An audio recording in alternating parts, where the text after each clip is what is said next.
Latest news updates కోసం ఇప్పుడే download చేసుకోండి మీడియా ఎఫెక్ట్స్ యాప్.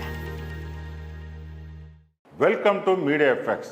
సమంతకు ఏమైంది, ఎక్కడుంది, సినిమాలు ఎందుకు చెయ్యట్లేదు, అవకాశాలు రావట్లేదా, వచ్చినా కూడా వద్దనుకుంటున్నారా?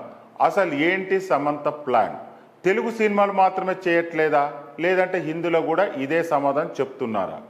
సమంత బ్రేక్ ఇంకా ఎన్నాళ్ళు? మళ్ళీ ఆమెను వరుసగా సినిమాలో చూసేదెప్పుడు? ఏదో అనుకున్నాం కానీ సమంత దూకుడు అడ్డుకోవడం అంత ఈజీ కాదు బాసు. మిగిలిన హీరోలతో పోలిస్తే ఈమెలో ఏదో సంథింగ్ స్పెషల్ ఉంది. అందుకే ఇప్పటికీ ఆఫర్స్ అలా క్యూ కడుతున్నాయి. టాలీవుడ్ టు బాలీవుడ్ సమంతతో నటించడానికి హీరోలు పోటీ పడుతున్నారు. కానీ ఈమె మాత్రం ఏ సినిమాకు ఓకే చెప్పట్లేదు. ఏడాది నుంచి ఖాళీగా ఉన్నారు శ్యామ్.